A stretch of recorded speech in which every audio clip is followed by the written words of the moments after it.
I feel like the Yankees, like, you know, they always say, oh, yeah, it's right in front of us. Or, oh, yeah, you know, we lost, but we had some good pitches, some good swings. They weren't good enough. What are you talking about? No. But the Yankees, these Yankees, yeah, well, this team made it to the World Series last year. Yeah, we got a lot of guys in here that made it to the World Series last year. We know, no, you know, you don't know. You lost. You did not get the job done. Keith McPherson, my man, thank you for coming on. Hey, I don't mean this in a bad way, but a good day, one of the few this year to be a Yankee fan. Things are rolling in the right direction. How do we feel? Jake, what up, man? Let me get my my shades on, the hater blockers on, so I can fit into the vibe, into the energy. Yeah, last night was a good night. I got on the radio last night and I said, listen, it's 1 out of 8. 1 out of 8 wins that I need out of these 12. I need you to win all these series. You know, I need you to beat all of these playoff teams. So I believe that you can beat these playoff teams when postseason time comes. So I'm not getting too far ahead of myself or ahead of myself. Some Yankee fans love to get ahead of themselves. They were acting like this was game 1 of the World Series. And I'm like, you got to chill. Like, Max Fried showed up. Framber Valdez got. You know, let's see what happens with Will Warren on the mound. Let's see how the rest of the series goes. And let's see what happens when Toronto is in the building in the Bronx. Let's see what happens when we go to Fenway. Like, there's still much to be seen in this final exam for the New York Yankees. Yeah, there is. And it is a tough game to put too much into because you got 2 aces on the mound. Fried, when he's good, is as good as anybody. Framber, same thing. But Fried is also, when he's not good, he's not good. So it's like, cool, we got that Fried today. The guys hit the ball. We got Framer. He clearly had his own issues. We could talk about that cross up. But no cross up. They said we're all good. We're all good. It looked. I'll tell you. It looks like a duck. Like, if it quacks like a duck, it looked like exactly what it was. It was. There's zero doubt that's what it was, and it. You expect that.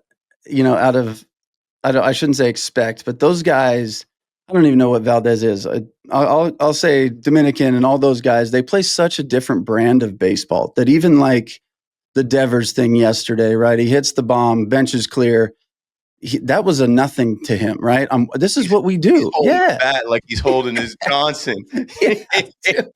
And to them, that's the game. That's part of the game. And I personally, I love that because I'm a fan. I'm here to see the show. And if you're putting on a show after hitting a ball like that, cool for me. Does it disrespect the pitcher? Whatever. For a fan, I want to see that stuff all day long. I like that. It's called the show. And that's what, like, in this digital social media era, that is what plays. I don't know what the hell Kyle Freeland was on talking about. You show me up in my ballpark. It's not your ballpark, bro. Like, you don't own the ballpark. You don't own the team. And like, who are you? You're on the Rockies, dog. What are we talking about, bro? Like, chill. First off, like, he made it way more than it needed to be. Devers is a big money man. Devers is an all-star. Devers is the guy. And like, I've seen Devers do that to Garrett Cole. I've been in the Bronx and seen Devers do that before, and nobody gets their panties in a bunch. That is where we are in 2025. What is Devers playing for? Are they going to the postseason? Most likely not. He's playing for himself, and he got all of that ball. He can do whatever he wants. Don't throw it in the zone like that. Don't get rocked like that. Simple. I am of the same mindset, man. I think it's that's the competition. What I do like about that is I said this a little earlier. We were talking just about baseball in general and specifically the Yankees. Is it enough? Is it good for baseball to watch them play this bad and then play this good all of a sudden? My thing is, when you have players that good on your team, they're stacked. They're top probably 5 in just overall talent on their team in the league. So when they just play normal, clean baseball, they're going to be very good. And that's always been my issue with them is I'm like, just play good baseball. You have this talent, play the fucking game the way it's supposed to be played, and you're going to be very good. So like, I imagine as a Yankee fan, it's like disgusting to watch them play as bad as they did because it's so easy for them to just be good. Like, look at their record for how, all things considered, this was a horrible season for the Yankees. Just, I guess, playing wise, looking at the little mistakes, blah, blah, blah. And they're what? 20 games over 500, almost 15, 12. What are they? Bro, they blew 8 games on Devin Williams. They had 2 exactly. 6-game losing streaks. Mm-hmm. They had games they couldn't win 1-0. Like, Yep. bro, don't get me started because I live and breathe this shit. Like, I go to 40, 50 games a year. I'm on WFAN, the Yankees radio station, talking to the craziest, wildest fans. I'm one of the bleacher creatures. I've sat in 203 for years before I was in the media, and it's frustrating as hell. How do you have all these former MVPs, current All-Stars, all these high-paid, talented players, right? A sold-out building every night, and you go out there and you have a 29 scoreless inning streak this year. I don't know how many stupid-ass errors. Anthony Volpe is a whole conundrum, a perplexing Pegasus that we're just going to ride until the wheels fall off. Man, these guys running into outs on the bases, that shit grinds my gears. Austin Wells, where the hell are you going? Jason Dominguez, what are you doing? Like, it's just like the amount of locked in that you need to be as a millionaire baseball player, specifically playing with that logo over your chest. Like, I don't understand how these guys go out there. They don't know how many outs there are. They don't know where to throw the ball. They don't know how to hit the right cutoff man. Like, little things like that, they get got on, and that's why you lose. It isn't just hitting home runs, which is the Bronx Bombers. That's what they do. They think they can just homer their way out of everything. Sometimes it's feast or famine. Sometimes everybody's hitting a home run. There's 9 home runs in a game. Other times there's nada, and it seems like everybody's swinging out of their shoes. So, like, that's the type of stuff that frustrates you, and it starts from the top. It comes from Hal Steinbrenner to Brian Cashman to Aaron Boone, because they have created this culture of the Yankees country club, laissez-faire, participation trophy era Yankees, where these guys live off the backs of the Derek Jeters, the Marianos, even the guys that came before them in the 70s, the Reggie Jacksons, the Greg Nettles, you know what I'm saying? Like, they show up to Houston last night, and Salazar and these guys are talking about, it was loud after that grand slam. There were a lot of Yankees fans in there. Why would Yankee fans be showing up to the House of Horrors? Why would Yankee fans want to show up to Daikin Park, used to be Minute Maid Park, where our nightmares exist? Because they're just, it's the pinstripes, it's the road grays, it's the brand. The brand was built so long ago, it'll never go away. But these guys don't play like New York Yankees enough. Yeah, I can't agree more on it coming from the top, because last year, obviously there was the 5th inning nightmare, the 5-run thing in the World Series. When I look at that, I coached for a long time, and what I saw was, this is a team that wasn't prepared to go fight tooth and nail to win the series. Because if you're really out there thinking we have a chance, we're going to win this thing, that's all we give a shit about, you're getting over to first on a ground ball to the second baseman just because. I'm in that mindset of, like, whatever it takes to win today. You don't have a bases loaded, 2 outs. Okay, we're up. I got a chance to get out of this inning, and you don't cover first. Like, that to me was a whole team wrapped up into one thing. It just said to me, they don't think they're going to win because they're not playing with the urgency that says we can't. And I think that comes from the top. I think Boone, there's 2 kinds of players, coaches. I feel like, again, I always say, I'm a fan. I get what I get. I'm not in the clubhouse. I'm not in the locker room. I'm not in any of this. So I get what I see from a fan's point of view. And there's players, coaches, and then there's coaches that are like, you're on my team to win the fucking World Series, and that's it. And I think I think a player's coach is better. Boone is the wrong kind of player's coach from a fan's perspective, from what I see, right? Zero accountability, all of that. I look at him and go, you need to call a Joe Madden who won with a similar team, a bunch of young good guys and some vets in the Cubs. How did he manage those guys? Because they played the game the right way. They played it really well. That to me is a player's manager that did it right. Boone looks to me like a player's manager that is doing it completely wrong. I think it's crazy. And I think all it takes with the talent, this is why, I mean, I'm not even a Yankee fan, and people think I hate them. I'm like, no, I love baseball. And when I see bad baseball with that payroll and that talent, it just pisses me off. It even pissed me off last year when the Yankees kept winning, because I'm like, why the fuck is Cleveland pitching to Stanton? Put him on base. He can't even run. Like, you can alleviate Stanton so fast. What are you doing? So, and then on the other end, I love Stanton. I'm like, I love that guy. And I love that he did what he did last year, because I thought it was incredible. But I just think the Yankees to me are just a waste of talent, and they're showing right now with the way they've played for the past week or two and last night.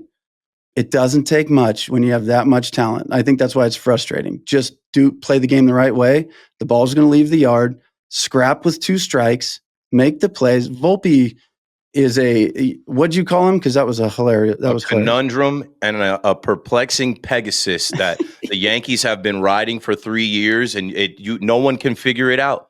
No one can call it what it is. Like Aaron Boone had the audacity last week to say, on what planet does a guy like that get sent down?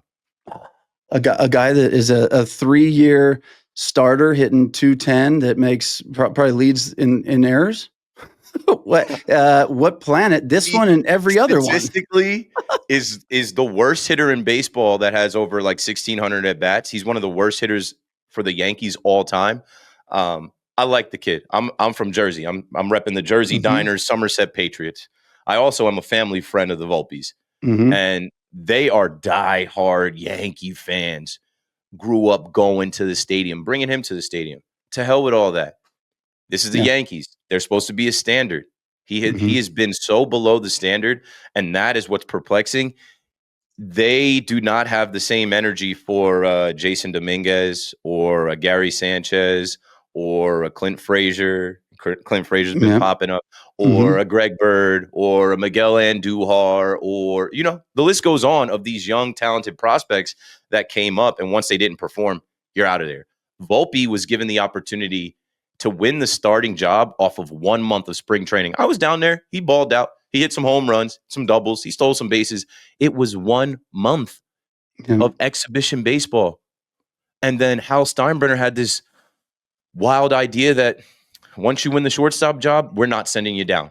We're gonna fully back you. And I'm like, this is crazy. This is baseball. This is the show. This is the highest level of competition. He at 22, 23, now 24, he can't get sent down. Like Lindor said this. In New York, it is the hardest place to work on your craft because the spotlight is on you. The fans are relentless. And you got to be damn near perfect. Volpe can't be perfect. You can see him. He's going down to a knee to field every ball. He's thinking about every ball. I was at the game against the Nationals where it was a 40-minute inning, and all the Yankees did was beat them over the head, hitting home runs and scoring runs. Volpe made 2 of the 3 outs. They batted around. I saw that score, and I went. Goes back to the culture that is fostered. And to go back, like that pretty much answers the Aaron Boone stuff. Aaron Boone has nicknames for these guys. Volpe, Cabby, Judgy, Glaby, Wellesley. And it's like, bro, cut all that shit out. Like you're supposed to be the boss. You're supposed to be an authority figure. You're supposed to be in charge. And that is the reason why, this is where I disagree with what you said, but like I'm going to counter it. Like, it wasn't that they weren't ready to win. They thought they won already. I was at Game 5. I was in Legends. And like I have never seen Yankee Stadium look the way it looked when Judge and Jazz went back to back with home runs. It was like, oh, we're back. Judge is back. Oh, Flaherty getting rocked. It was like the high fives, the beers in the air, the popcorn. And they go up 5-0. And I think they had 1 foot on the plane. And that 5th inning, I was with my wife, and my wife and I were going to the stadium when we were broke, sitting in the 400 level, sitting in the bleachers. Now I'm blessed. Through the media, I have a media credential. I can walk in the stadium. I get free tickets, whatever. My wife says to me, "This is the World Series. Let's go sit out with the actual fans, not these rich bougie people." So you know what? We go out to section 133, where I had another pair of tickets that I gave to somebody else, whatever. And I always move around the stadium. Of course, I picked the 5th inning. That 5th inning, I'll never go sit in section 133, row 5, seats 5 and 6 ever again. Never. When Judge dropped that pop up, like my head in my hands. I'm like, oh, this is where it happens. Like the Yankees were facing elimination, playing like they were up. Like Judge drops that pop-up. Yankee fans are so confused. They're chanting MVP, MVP. I'm turning around like, this isn't a time to pick him up. Do you not understand? This is how we unravel. You motherfuckers boo everybody all season. Now you're going to pick up Aaron Judge? Chant MVP. I'm like, come on, dog. Like this is bad. This is bad. Then the VOLPE spikes the ball at Jazz. And then, like you said, Garrett Cole was pitching a stellar gem of a Game 5 World Series game. But when that ball gets that way, you bust your ass. They teach you that in Little League. Mm-hmm. I remember sitting there and I'm being like, oh, he didn't cover first. We're screwed. We are screwed. Yep. So it wasn't that they, weren't ready to win or play. It was like they have this laissez-faire. We're the Yankees. We're good. We're back. We're up 5-0. The game is over. And the Dodgers were like, oh, we're getting back on that plane with the trophy. There's 27 outs. It ain't over. You give us an inch. We're about to take a mile in the Bronx. We're about to celebrate as World Series champions tonight. And you're going to cry in the clubhouse. You're going to cry in the clubhouse. And that's what they did. That's what they did. Yeah, I can't disagree with that. I'm going to take that and instead of debate it, I'm going to add on to it and say, again, back to the manager. When I coached high school baseball, we had a saying, we'd put up 3 or 4 in the first or second inning, and I'd say, it's just a lead. And they would all say, till the game's over, then it's a W. And it's like, so I was keeping high schoolers checked in. Cool. 5-0. This is where everybody takes their foot off the gas and tries to coast. How does a big league team in the World Series, how is the manager not saying, good start, finish the game. We have to go back to LA, finish the game, keep doing it. Don't take a pitch off. Like that to me. And I laughed so hard when you said the nicknames, because if I have to hear Boone on, I don't know, talking to John Boy or something and talking about a 6'7" greatest home run hitter right there, in my opinion, with Bonds, calling him Judgy, stop it. Stop calling him that, names. Dude, come on, it's so annoying. But yeah, I don't disagree with you that they put it on autopilot. We're going to get a 5-run lead. And even on top of that, the Dodgers of all teams, you'll watch them be down by 9 in the 9th inning and they'll lose by 2. They don't go away. You know this about them. They're going to fucking scrap till the end. Last year, that's what they did all last year. All season. So how do you not get your guys after a good 4 or 5 run lead in the first few innings and go, hey, we know they're not going away. We can't either. Stay here. I just think, and I don't know Boone personally. I interviewed his brother, really like him. It was a good conversation. But again, I preface everything I say with, I wasn't a big leaguer. I'm on the couch. I understand it. I know my role, but this is what pushes the game. A lot of players are like, no, we like it, man. If you guys didn't, if you didn't do what you're doing, this is all promoting the game. So I say from a fan's perspective, Boone to me is just dropping the ball and getting it right.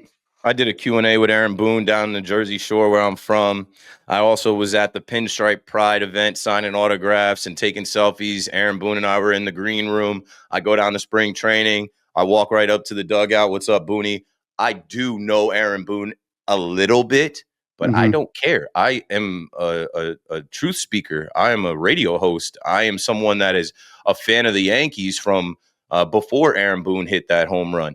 And what I see is Aaron Boone never managed anywhere else. Aaron Boone came from television specifically to be a media type guy, taking over for Joe Girardi, who was a former player, coach, like a hard-nosed manager. And last but not least, he is doing the bidding of Brian Cashman, Hal Steinbrenner, and the New York Yankees. There was an article that just came out where they talked about how hard it is to play in New York, how with social media, everybody sees everything. There are 300 Yankee podcasts, Instagram accounts, YouTube channels, and the Yankee universe online is loud. And what they want to do is not pile on.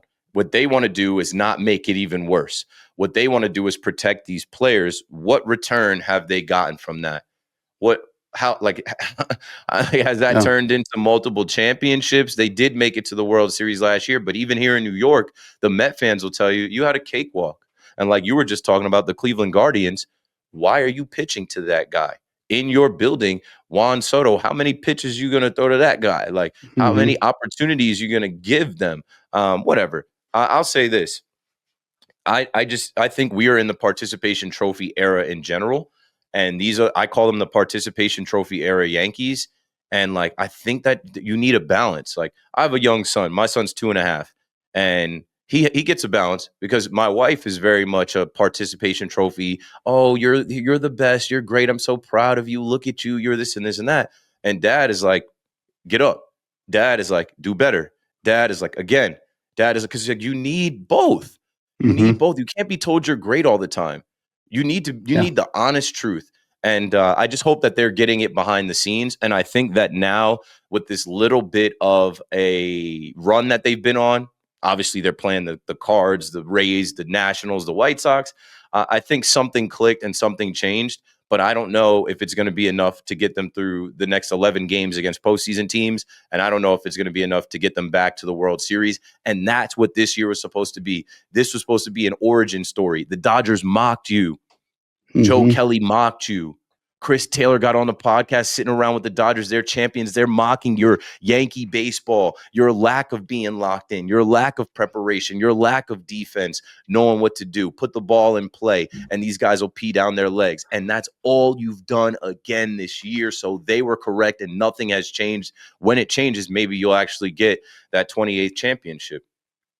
Yeah, we can move on from it, but I will say that if any team can play the way they've played for 120 games and turn it around in the last month of the season and go win a World Series, it's a team with talent like the Yankees. So I would, as a Dodger fan, I'd love nothing more. They don't look good either. So I'd love nothing more to see both these teams run it back. I think that would be hilarious, and see the Dodgers whip their ass again. But it's good. Listen, experience plays, and you guys have been there and running through it last year. Going through those motions again. Who knows? I don't know. I wouldn't count the Dodgers out ever. No, I wouldn't either. And that's another point I brought up in a video a while ago. I did my deep dive research. I can't remember the numbers now, but I don't know that there's more than 1 or 2 World Series rings in the whole Yankees roster and coaching staff right now. And you probably got 40 on the Dodgers team alone. Mookie's got 3, like Freddie's got like, to me, the experience of being there doing that, that's why I think a guy like Boone is so important. You're taking a bunch of guys. I don't think you have to win a World Series to win a World Series. You don't need that resume. Everybody gets there first at some point. But when you have a whole team of talent that has never won one, the captain of the ship is the manager, because he's not teaching them to run bases, field ground balls. They got coaches for that. He's the clubhouse. He's the vibes, the culture. That's what he's building. A manager's job in the big league is to build the culture. And I think we both agree, hasn't been a great culture yet, but we can move on from that. I'm gonna get into the Mets, but before we do this, your son, I coached for so long, and I love what you said, because I used to put the team together in high school. We'd have all 60 parents from freshman to varsity, and we'd have the parent meeting after the team's made. And I would always say, hey, dads, like, be a cheerleader, do whatever. You guys are the most important people in your son's sports career. I said, whether you're the man, whether you're awesome, whether you're empowering, or whether you're the opposite, your son's going to want to make you proud. And I used to always say exactly what you just said. I'm like, moms, we love you to death. It's not that we're not trying to make you proud. It's just that we know we can go over 4 with 4 Ks and 3 errors, and you're still going to go, great job, honey. We get it. So dads, like, for the youth sports, it's just, you could be, I watched it, man. I watched so many good players. Couldn't wait till high school's over so I can finally just be done with all this crap. And it's like, man, if you were enjoying this more. So for you to do what you just said, there's such a good balance of, you going, yeah, that was awesome. That you got a hit, too bad it was with 2 strikes, because you took those 2 down the middle for no reason. I love the 2-strike approach. You freaking battled, you scrapped away, but man, if we don't miss those first 2 fastballs, we drive one in the gap. That's a double. So next time, let's be more aggressive, whatever it is. But the dad is just so important in any sports role for their sons. Yeah, there's going to always be people there to tell you you're great or you did great. There's more value in the people to say, yeah, but you could have done better. And it's not in a way to like needle you or pick at you or undermine you. It's in a thoughtful way to say, hey, next time, think about this, and with my son, I just already see his little tendencies and stuff. And I want him to be better than me. I want him to be greater than me. And like, I just know you need authority. I know he needs some tough love. I know we all need it, man. Life is hard, right? Like if you get coddled and you step out there in the real world and you get smacked, you're just going to lay on the ground. Like, nah, get your ass up. And, sports, especially baseball, is a mirror to life. Like there's so many lessons that get learned on that baseball field. There's so many things that you can relate to situations in life. I'm starting my son young. My wife doesn't like it, but I'm like, hey, it is what it is. You be the soft, gentle one that he can run to. But like with me, he's going to respect me, one, and he's going to know that like, yo, I'm preparing you for the world. The world is not going to care that you're Keith McPherson's son. The world is not going to care that you're this and this and that. Like, you got to go out there every day and get it. You got to go out there and prove it. There's wins and there's losses. Like we keeping score. Like there's yes and there's no. And like, you gotta know that. You got to move like that. And, I feel like the Yankees, like, they always say, oh, yeah, it's right in front of us. Or, oh, yeah, we lost, but we had some good pitches, some good swings. They weren't good enough. What are you talking about? Yeah. This is win or lose. This isn't almost. Like you either won or you didn't, and you didn't win. So I don't really give a shit if you hit that ball to the warning track. That's might as well have been a strikeout. It's still an out. So, bro, you know how many times they mentioned that they made it to the World Series last year? And it grinds my gears because, I grew up watching Yankeeography and Center Stage with Derek Jeter talking about, you made it to the World Series. What did you win? You lost. You're the first loser. Like, make it to the World Series. Like, Derek Jeter's least favorite years were the years that they lost to the World Series. There is no second place. There is no trophy for coming up short. But the Yankees, these Yankees, this team made it to the World Series last year. Yeah, we got a lot of guys in here that made it to the World Series last year. We know.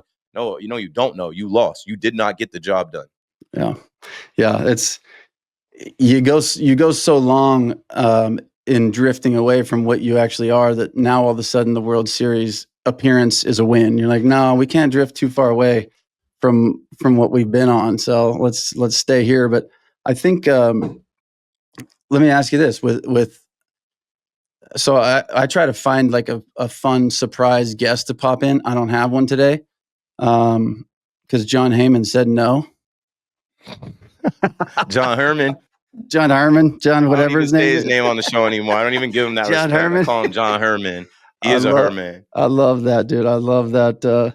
I love that interaction. I think this is, but I say that to move on, not even talk about him, but I guess two kind of eras, right? So social media and what you've done, you are a self-made, put yourself out there personality. Like there's social media where, kids dance to TikToks and they have funny acting things. And when they're in person, they got to turn it on, right? For you to build what you've built and then go into real life and meet these guys, you're the same dude. It's nice to say, I'm not putting on any show. This is me. So I always respect so much the guys who have put themselves in a position like you have based off, this is me putting myself out there and people like it. And then you do your research, what's going on. But talk to me a little bit about if there's any, I guess, I don't want to say pushback, animosity, whatever you want to call it, between you and this generation of the new, I don't know what you'd even call it, the radio, all that, the new sports center guys really is kind of what this is, right? Where you put it out there versus the old guys who had to sit in the locker room with a notepad and they had to go through all this different thing. Is there some animosity? Do you feel like that generation versus the new generation in this world? Yeah, I'm a tweener. I'm an in-between guy. I did go to school for radio and television. I do have a communication degree. It took me 10 years to actually get on the radio and be on MLB Network and Yes Network and all that. But what I feel is like in radio, and I just got off the phone with my agent, and he was talking about how like, yo, I'm 4 years in. I started in Market 1, the biggest radio market. I started on WFAN, the most listened to sports talk radio station. I started as a solo host with my own show. I didn't even know what I was doing. There are so many guys that got to cut their teeth in Arkansas, Buffalo, Nevada, Maine, in these small marketplaces that nobody's listening to, and they can practice and get reps, whatever. I was thrown into the fire, but how did I even get thrown into the fire? I created my own fire. I rubbed two sticks together and I literally looked at, social media and what was happening with YouTube, podcasts, and before TikTok even really blew up. And before I just saw, I'm like, oh, there's no gatekeepers here. If you're dope, they're going to find you. I think I'm dope. Somebody's going to find me.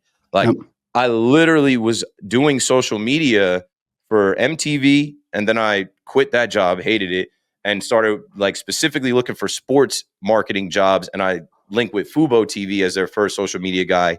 And then Rock Nation came calling, and I'm a hip hop and sports guy. So I thought Rock Nation was it for me. I thought like I've reached the pinnacle, and it was a rude awakening where I quit that job in 3 months, and I kind of was forced into like, you want to be the man or what? You like, you want to confuse this universe right now and be a minion behind the scenes? Or do you think you can take what you learned in New York City doing social media for other brands and build your brand and apply it to yourself? And I said, you know what? What's more valuable? Holding this desk job, moving up the rankings to being a social media director or blah, blah, blah, or like being my damn self and like seeing what happens. And, because as you're building your stuff, you see, and we talked about it, just the shades, like I put the shades on out of respect, looking at your content, right? I'm like, I love what you said about that. Like someone in the comments is going to be like, yo, you're a dork. No, you're a dork. You're reading my stuff. You're watching my stuff. And all you can do is put your thumbs together and tap a couple times, hit send, and hope that I see you. Hope that I respond. This shit is getting thousands of views per day. This shit is making me money. You aren't making any money doing this. You're a fraud. You're afraid. You're scared to be yourself. I wasn't afraid to be myself. And what I find is there's this old guard that like they're aging out. There's this old guard that, they had to intern or they had to write 1,000 articles or they had to do it the hard way before social media. And they are trying to adapt to social media and they can't do it. And they're trying to become, and they can't do it. And so they look at someone like me without knowing, and they're like, oh, this guy just posts all the time and, is doing selfies and videos. And that's how he got on. Like, I think, some of them, that they actually check me out, they would realize like I put a lot of time in and did a lot of things. I just was smart enough to see the forest through the trees, that this is where it was going. And I still am. Like, I'm still innovating at my radio station. I'm still doing things that they're not understanding yet on the radio, because that's a dying platform. The newspaper is dead, right? These guys that wrote for the New York Post, the New York Times, all this stuff, they think that they're God's gift because they've been in baseball and covering baseball for 30 years and going to the clubhouse with their pens and their pads. Nobody cares about that, bro. I was rocking with John Boy and those guys. I watched when John Boy and them came up and how they got it out of the mud. And then investors came and brands came, and now they're huge. I see so many other young people that are understanding you have the power. Turn on the camera, turn on the mic, create your own stuff, create what there is not. And you'll find a way. It's not the old guard of like, someone's got to get your resume and put you on. There's no gatekeepers anymore. I thank God that these platforms exist, that like I'm able to be myself. And then take it a step further. Like you said, when people see me in real life, they're like, oh, you're bigger in person than I thought. I'm like, what? Like, I told you I played college football, right? Like I told you I'm in the gym a little bit, right? Like I'm not one of these little guys online putting on a persona. When people see me in real life, I'm real. I shake everybody's hand. I ask them their name. I try to have a conversation with them, because this social media radio stuff has changed how I meet people. I can't even talk in certain places without someone being like, I know that voice. I have a distinct look. I'm a black dude with dreads that watches baseball. And you know what I'm saying? Like pulls up at the All-Star game, pulls up at Yankee Stadium, other stadium. Like I know I stick out and I'm prepared for that. But like it's a blessing to make money off of being myself. And I don't think I'm ever going to do anything else. I don't think you should, man. I believe in whatever you believe in, God, the universe, whatever. They give you something, and your job is to figure out what it is and then just put it out there to the world. And if you personally are the gift, then put that shit out there as much as possible, man. I love what you're doing.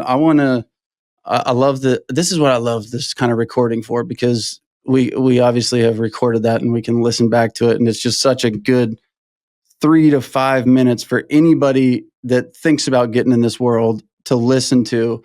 So I love that. I know you are a little pressed on time. I want to go 2 quick topics and then we bounce you out of here. Let's just talk to me about your relationship with Mets fans. That's what I want to hear about real quick. And we're good. I just got a text that we don't have to.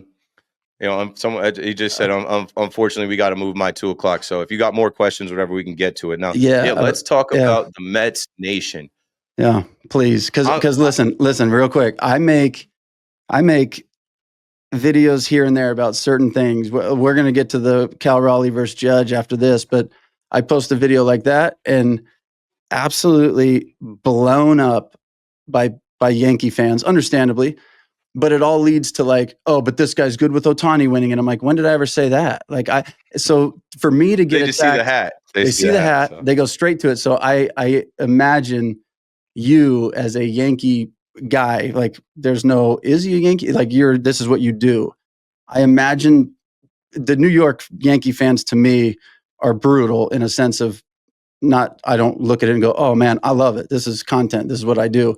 I could talk to you about Cal Raleigh and Judge and my take on it and just give it to you, or I can say it like it really pisses me off and now all of a sudden it's got 500,000 views. This is why I do what I do. But for you to be in the Yankee world with the Mets is got to be a wild circus of fans and emotions for you. So, I mean, it goes back to who I really truly am. If there was no social media, I'd be at the stadium. If there was no radio station, I would be pulling up to the stadium. When I got my first job in the city, like I'm from the shore area where it usually takes you 90 minutes to 2 hours. If there's traffic, even longer to get to Yankee Stadium. When I got my first job at MTV at Times Square, one of the first things I did was look at the train and I'm like, oh, this is a 30-minute train ride to Yankee Stadium. I'm closer than I've ever been. And I started going to games by myself. And I unlocked that going to the game yourself is the best way to go. You don't got to wait for somebody that's got a ticket on your phone. You don't got to explain some shit to somebody that doesn't understand the records of the team, who's batting, who's pitching, why this is important. Like, go by yourself. But then through going by myself, the most lit section in the stadium was 203, where the bleacher creatures were. So even if I bought the cheapest $20 ticket for $400, I would creep down and I would try to get into the roll call. I would try to, and I'm seeing some of the same people, and now they're seeing me. And I don't know how it happened, but one night we were all banged up and they pulled me into this like Yankee Stadium speakeasy. And I like got to step right up and meet the creatures. And part of the creatures code is the Mets suck. We hate the Mets. Met fans really suck. Like that was like scripture. That was like beat into our heads. The stadium sound will go, banana, banana, Mets suck. Banana, banana, Mets suck. Like it's just like automatic. Doesn't matter who they're playing. Banana, Mets fans really suck. Like it's part of the bleacher creature culture. So like remember that now as we get to where I come in. Is that the same chant if they're playing the Orioles? Yes. Like that. It is always Mets suck. It is like it doesn't. The Astros are in town. Da-da-da-da-da, Mets suck. Met fans really suck. And then there's a couple young guys that are really on it. It'll be quiet in the stadium and they'll be like, we hate the Mets. Like it's just like it's a rivalry. It's like they're a little bro to the point where it's like the Yankee fan has to remind people that like they're still the Mets. We don't care about Steve Cohen, blah, blah, blah. Okay, so I'm coming out of that culture. I can't shake that culture. I'm coming into the radio station where you're supposed to be neutral, right? Since 1987, right? It used to be a Mets station. The Mets used to have their games on there, and the hosts are supposed to act like they don't have an allegiance and talk about the Mets and the Yankees and be impartial and blah, blah. No. Not in this new age world of followers and social media and podcasts. I only did Yankee podcasts. So I come on the air and I'm still carrying some of that bleacher creature mentality. And the other hosts that are Met fans, they're always moving the goalposts for them. The other hosts that are Met fans are always apologists for them. They always are simping hard about the Mets and their struggles and like, blah, blah. I'm like, yo, we don't get this same type of stuff for the Yankees. Hold on. I'm like, they're the LOL Mets. Nobody can out Mets the Mets. They're hella Metsy. And like, I'm saying this on New York airwaves. And what I felt immediately was like, wow, people are punching air. There are people that hate me. There are people, and like, I realized that that's pretty good.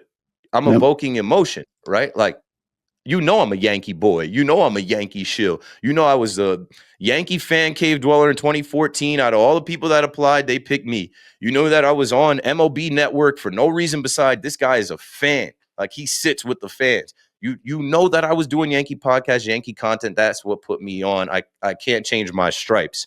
But I just realized the rise I was getting out of people talking about the Mets in a way that, like, their neighbors did, their coworkers did, their friends did, but doing it on air. I have honestly, like, become like public enemy number one with Mets fans, where if I have any takes and I kill the Mets, like, I could say the same thing as some of the other Met fan guys and they won't get the same flack, but coming from me, their fans are like, oh, I hate this guy. This guy sucks.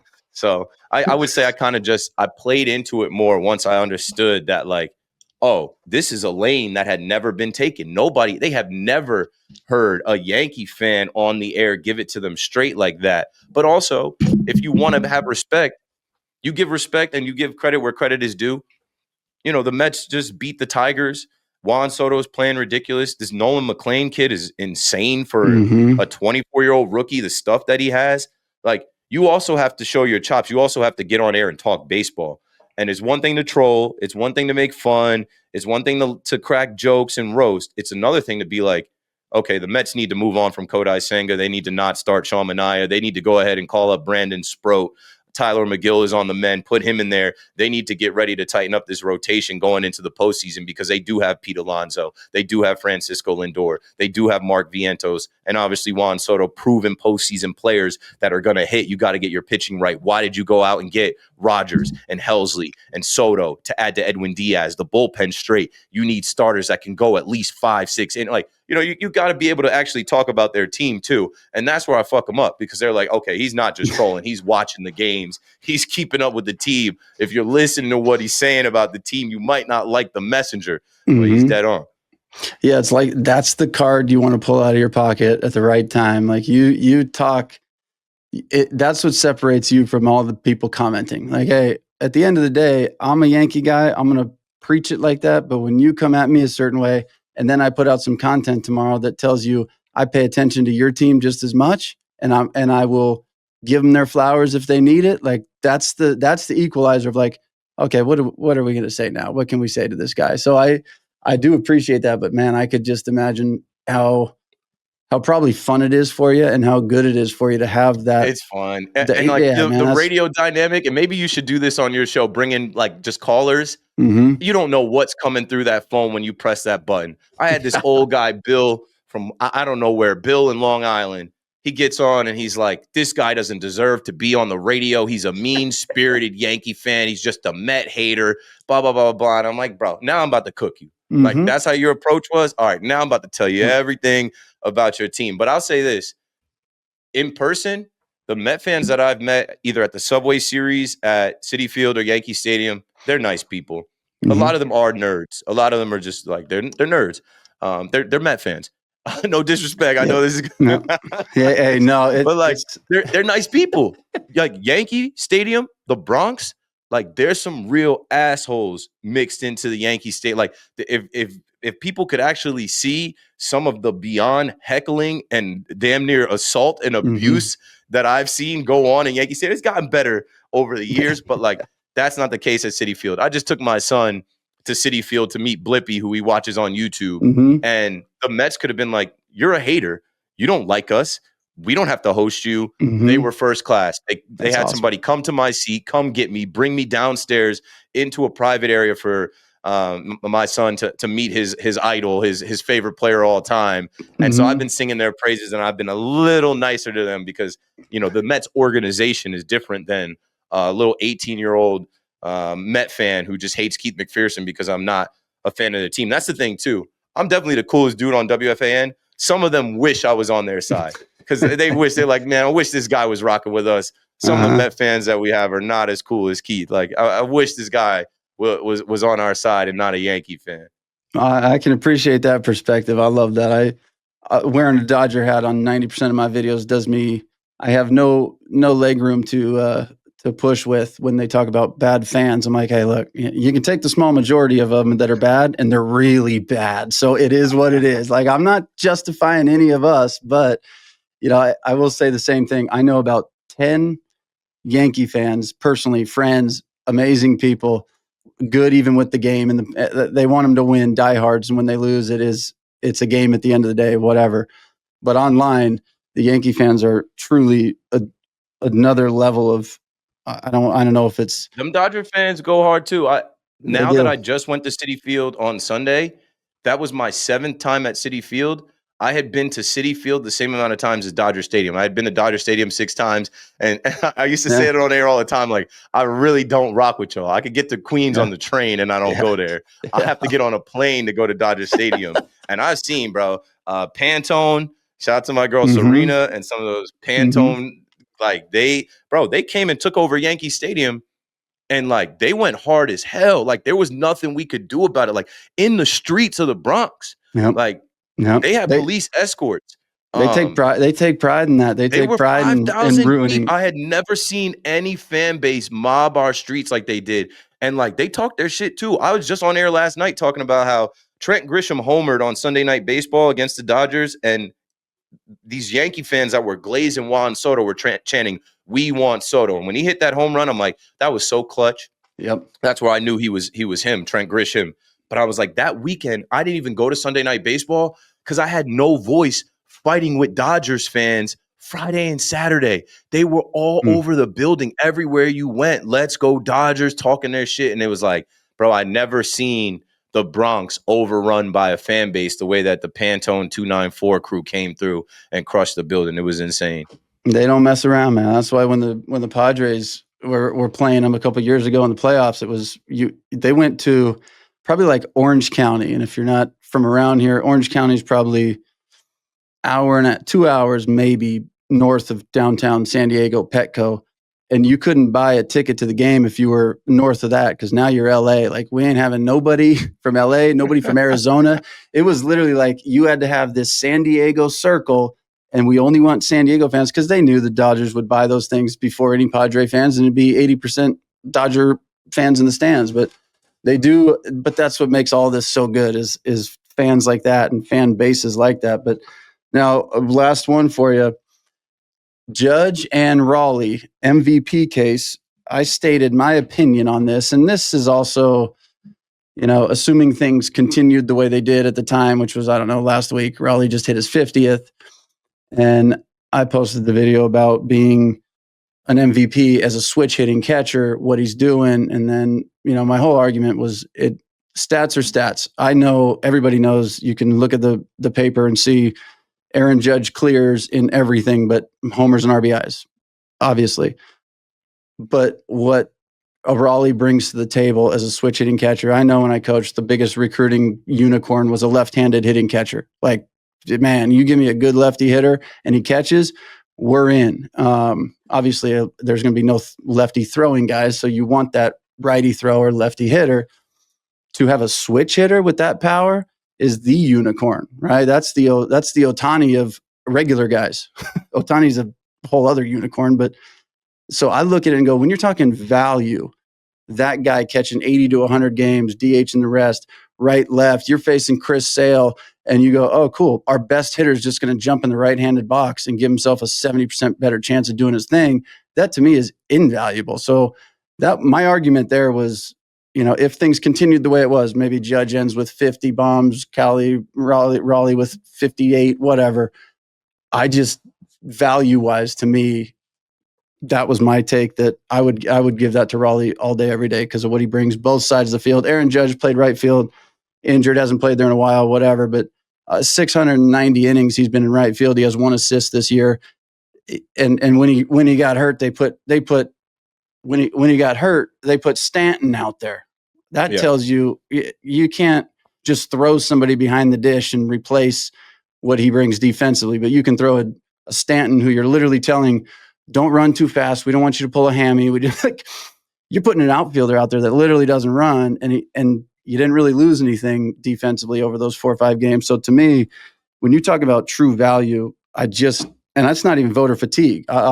If there was nobody pushing Judge, I'd say, yeah, give it to him 5 years in a row. I don't give a shit. You earn it. You earn it. Kind of like a LeBron, right? He goes from 3 different teams in 10 years, and all 10 of those teams go to the finals. I don't care what the stats are. That's the most valuable guy in the league. Straight 9 finals appearances, whatever it was, with 3 different teams. That's the guy. So I'm all for giving it to somebody 10 years in a row if they earn it. But I just feel like this year with Raleigh, and again, there's a 240 average. Clearly that's a problem. But man, I think the defense, I won't say it outweighs that, but it certainly puts him in a 50-50 conversation. Yeah, I think it might be even more. This might be long-winded, but I'll try to keep it concise. Cal Raleigh, carrying the Seattle Mariners. I know it's not the most valuable Seattle Mariner, but like, you take that guy off the team, like you said, like that hurts their rotation. That hurts their lineup.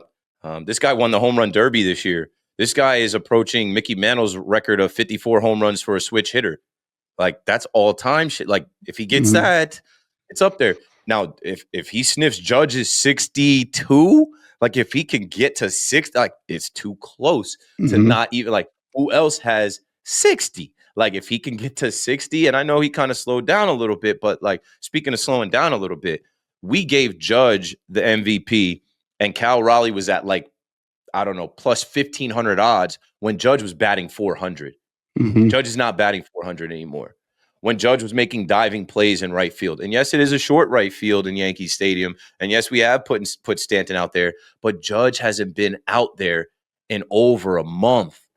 Like, and Judge, like, even as he came back, I was on air saying, man, that IL stint was too quick. No. Like, Judge just started against these bum-ass teams, started to hit home runs again and start to look like Judge, but it was a slow, warm-up to getting back. So there is going to be voter fatigue. We saw it in the NFL with Lamar Jackson, who should have won MVP, but Josh Allen got it because it's like, damn, we're going to give him another one. How many is this guy going to win? He hasn't won a big game. We saw it in the NBA with Nikola Jokic.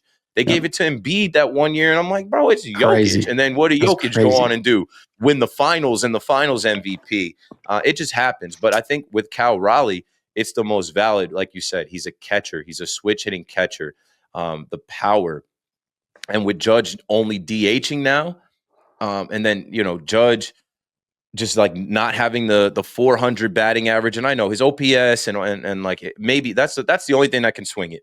Let's see this last month. If Judge can raise his homers, right? If Judge can get closer to Raleigh in homers, if he can get closer to him in ribbies, then maybe it's a little closer. But I think everybody is ready. And then the last part of it is the Seattle Mariners. Are they going to make the postseason or are they going to fall out of it? Like, they've been losing series here. I was talking about it last night. They lost to Tampa. I think they lost to the Padres. They lost to another team in between. Like to be valuable, like you got to be valuable enough to get your team to the postseason, right? Like you think like the value is like this guy's so good he carries the team. It's a lot different for Seattle versus New York, and I think there's value as well being the captain of the New York Yankees and the pressure that comes along with it. But yeah, they're ready to vote for Cal Raleigh, and that's another thing. There's a vote on it. When we go back to these pen pushers, these journalists, these old school writers, like they are going to look at it as, okay, Judge is a power hitting DH for the second half of the season. Cal Raleigh is a switch hitting catcher that's going to hit 55 home runs, maybe get close to 60. And if he does that in the season, that puts the Mariners in the postseason where they don't usually go. Like it's. I think it's going to swing to Cal Raleigh, which I don't want to see happen. I want to see Judge get another one. He should have had 3 by now with Altuve grabbing one from him. Yeah.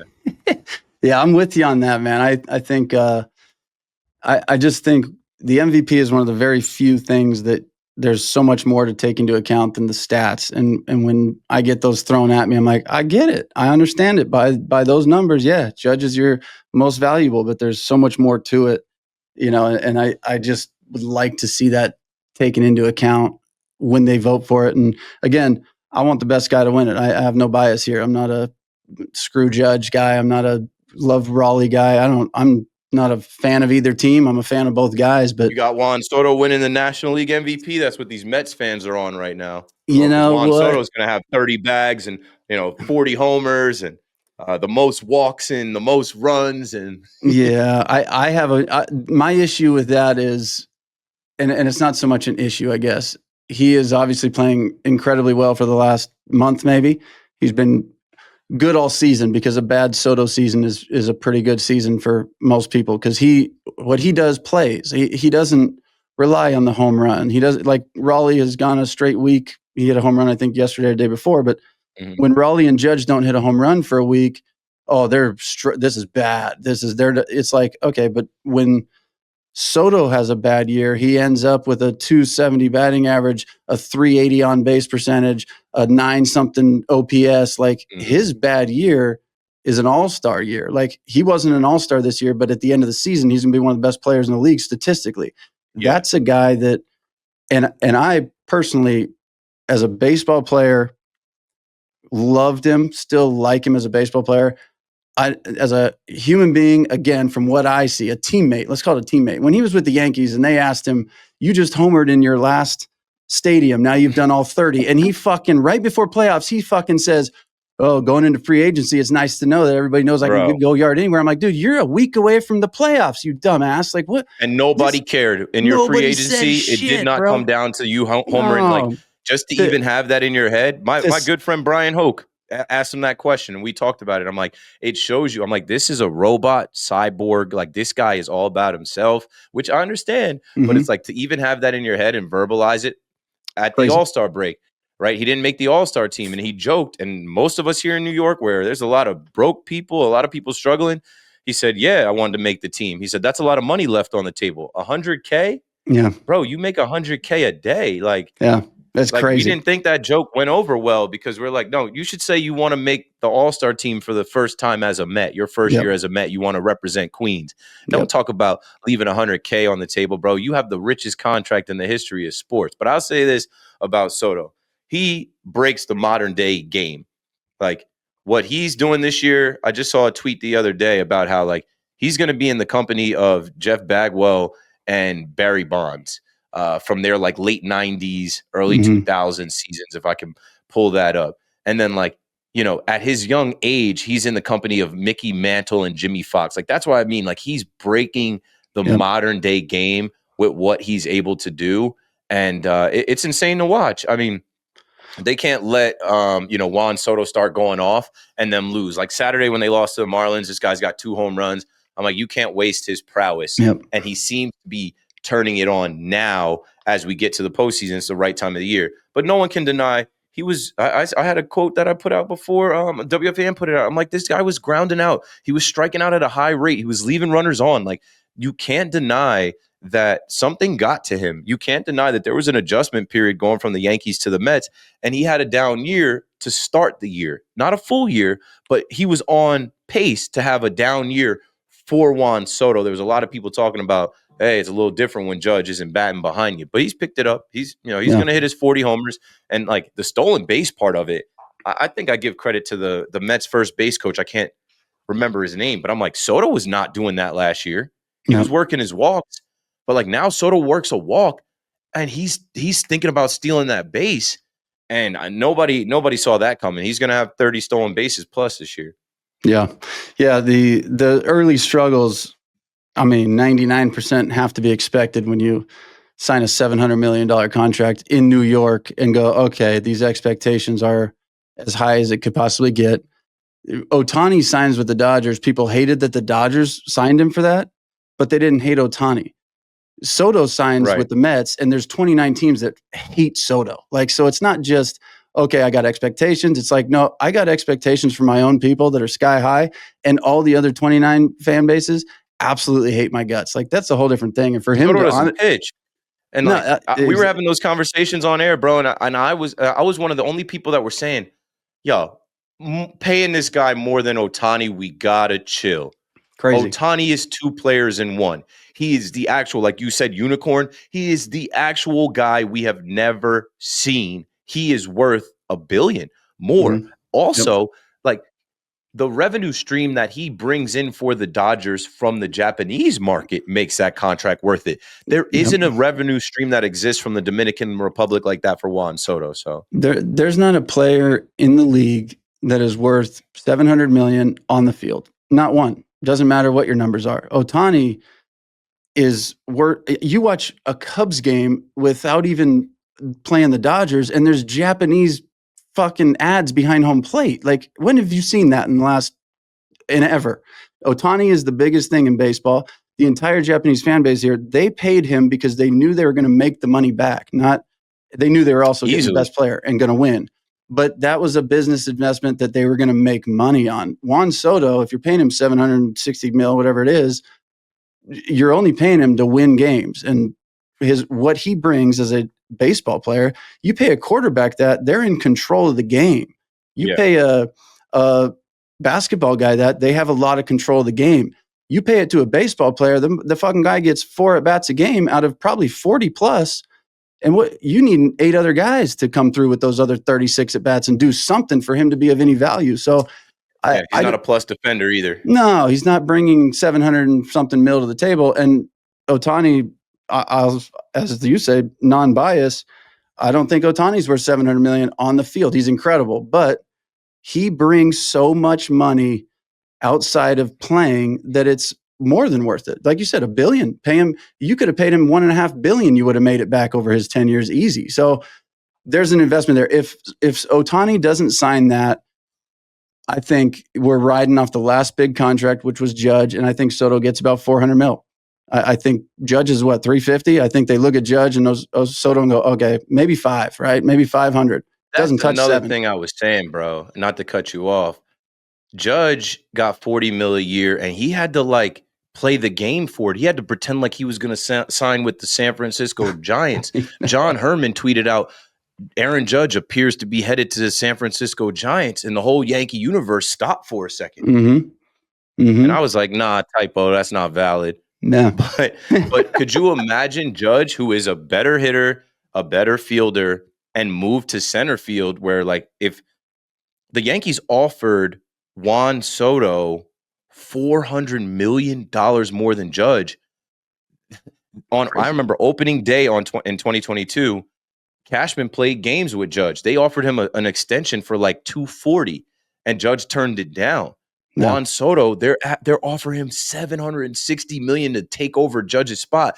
That I think would have caused some type of issue. I don't know, but he's not worth $400 million more than Judge. He's just 26 years old hitting free agency, which is crazy. Yeah, at the right time, man. I do agree. I think sometimes signing a guy like that, I think the Mets did Alonso so dirty. I like Alonso a lot. That's their guy. Stay tuned for that. Stay tuned for that because he's going to opt out. And guess who his agent is? Juan Soto's agent. I hope why wouldn't he be asking for a suite? Why wouldn't he be asking for a security detail? Why wouldn't he be asking to premium tickets in the lower level section of Citi Field? Oh, Juan Soto's mom has a clothing allowance through the Mets. Crazy. It's crazy. Pete Alonso's mom wants to wear nice blouses and purses as well. So stay tuned for that. Yeah, I hope Alonso gets his. I think they put him so far on the back burner, and then when it came time to sign him, it was like, all right, well, here you go for whatever. I hope he gets his pay. It's going to be different this year because that qualifying offer combined with the richest owner in the sport, the Blue Jays showed a little bit of interest, but why would anybody show interest when you're going to lose picks and you're going up against a guy that is worth $20 billion? He can match any offer you put out there. It's going to be a little different this year, though. Yep. No matter what you put out there, he's going to up it. But man, this was awesome. I appreciate this time. We have covered what I feel. I'm sure this is tip of the iceberg for you, but this feels like all things Yankee currently right now. And I think we touched on some good topics, and it's nice to, like I said before we started, chat with somebody that, lives this from a fan's perspective. I enjoy the baseball players, but being able to talk to somebody who lives and breathes this, which is the 99.99% of people involved in baseball, and you do it at the level you do. It's like people like you are the voice for the fans, man. And I appreciate it. I appreciate the time today. I feel like, I don't know, shoot me on your show. I'll call in and be one of them. I'll call in and give you some shit, and we'll have some fun on it. But over the next month and a half, 2 months, I think both our teams are in a very similar spot. It's like, can we figure it out or not? So I think we'll have to stay in touch, but this was awesome, man. I appreciate it. Yeah. That Cal Raleigh Judge video caught my eye, and I'm the type of guy, as soon as I see people doing stuff, I support, I follow, I like, and, shout out to Mike, Jake, you guys reaching out to have me on. I'm more than happy to, lend you guys an hour of my time to do this. We'll have to do this again, maybe if it is Dodgers, Yankees, or just maybe a postseason edition, or if anything from this pops or plays. And yeah, man, thanks for having me. Keep doing your thing. And, we're keeping baseball alive. I remember when I got to the fan cave in 2014, people felt like baseball was dying. They were saying, make baseball cool again. And I'm like, nah, there's a lot of cool fans and people and former players and coaches and people that talk about the game in not a nerdy analytical way. And you just need to shed more light on them. And, fast forward, here we are some 11 years later, podcasts like this and, content like this is out there for people to see. So keep at it, man. Hey, same to you. We will 100% be catching up in the next couple months about all the happenings. So I appreciate you, man. We'll talk to you soon.